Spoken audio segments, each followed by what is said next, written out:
Welcome to the Crazy Entrepreneur. How to control mind of others. Now you are running a business, and what is most important in business? Sales, obviously. And what is needed in sales? You must know how to read the mind of the customer or prospect. You must know how to control their mind. Discover the crazy entrepreneur in you with this comprehensive blueprint for network marketing and entrepreneurship.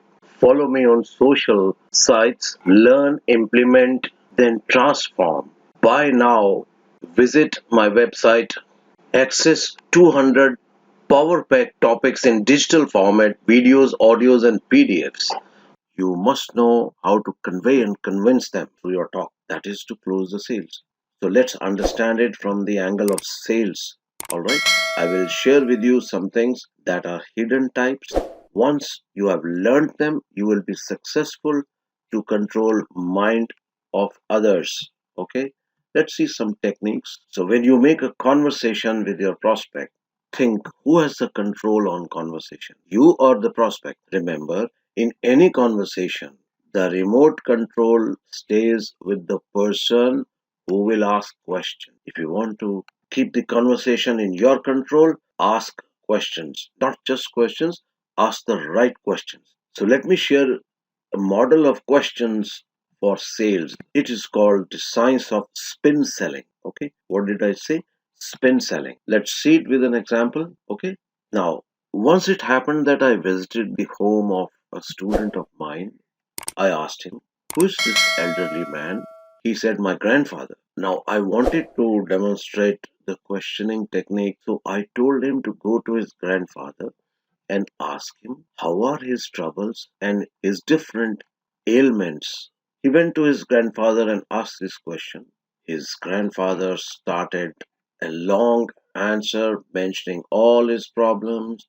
My hands and feet ache, my knees ache, blood pressure, sugar, and he continued for 5 to 7 minutes. And his energy dropped down, his face dropped, too much negativity was created, and he became very sad.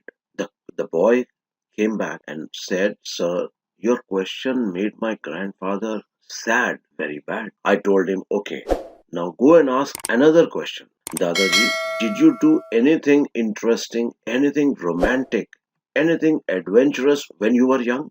But then he reluctantly went and asked this question. And I was watching his grandfather's reaction. Surprisingly, he started again. Long stories of his young age, how he went to meet his grandmother in her college and how he proposed to her and so on. While telling his stories, this time his face brightened, a smile came, and he started bubbling with positive energy.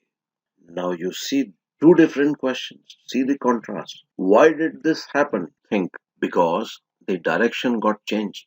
The direction of his thought process got changed from negative to positive just by changing a question. One question triggered negative energy, right? Who controlled? Did grandfather control? No. The question controlled. While the other question awakened positive energy. Again, who controlled? Did grandfather control? No. The question controlled. So, the questions awaken emotions also besides memories. So, to read one's mind, ask the right question and you will get the answer you want. Now, what is spin technique? This is situation based questions. First, you have to do this as we saw in above example. Number one, problem based questions. Then you have to understand the problem of your prospect. Second is implicate question. Third, need payoff question. So these are the four steps to make any sale, whether you are selling product, service, or anything. Okay? The spin technique is a proven technique to control the mind of the prospect for any sales situations. Thank you.